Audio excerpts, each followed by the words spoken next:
INS was that you need to split the service and enforcement because the enforcement was polluting the service side of the business, and that the service side of the business was too enforcement-minded. Well, now that it's all in the Department of Homeland Security, look at what we're seeing coming out of USCIS in the current era. You see an enforcement outlook and actions that USCIS is taking that would never have happened in INS days. Immigration enforcement is not limited to deportation, or what is formally called removal. Instead, there are ranges of actions that are considered enforcement. For example, street arrests, interrogation at a workplace, detention in a correctional facility, and prosecution as a trigger for removal proceedings are all actions that constitute immigration enforcement. DHS statistics indicate that in fiscal year 2016, one arm of ICE, known as Enforcement and Removal Operations, ERO, booked about 350,000 people into detention, and that DHS removed 340,000 non-citizens. Data from DHS shows that arrests of non-criminals made up 26% of ERO arrests in fiscal year FY 2017. The details of the immigration law and the agencies responsible for carrying them out are indeed complex, but the role of discretion is also significant.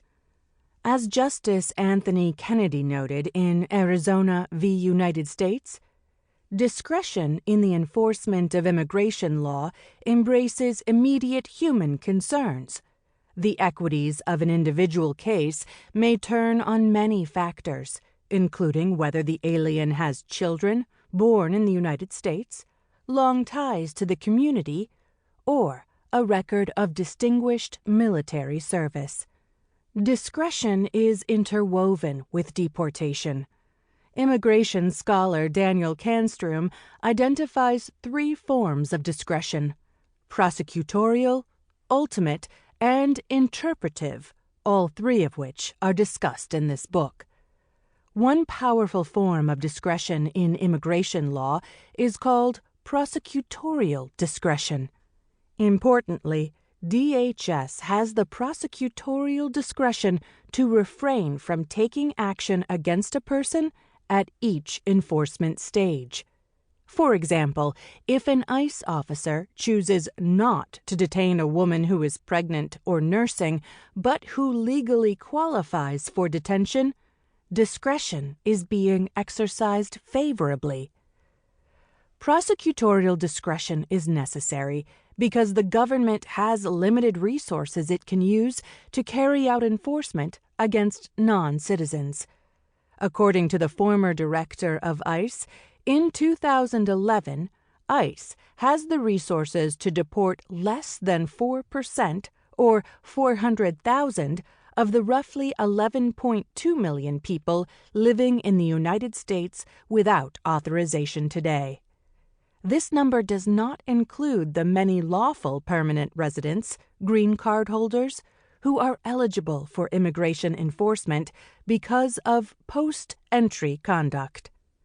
As showcased in my first book, Beyond Deportation, the government has exercised discretion for largely humanitarian reasons that includes a person's family ties, age, or medical condition.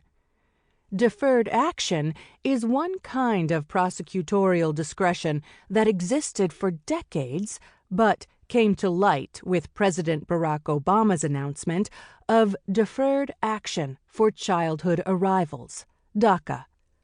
DACA is a policy that was implemented by the Secretary of Homeland Security and enabled nearly 800,000 people who came to the United States before the age of 16, have continuous residence, and are in school or graduated to receive deferred action for a renewable period of 2 years. Deferred action is not the only way.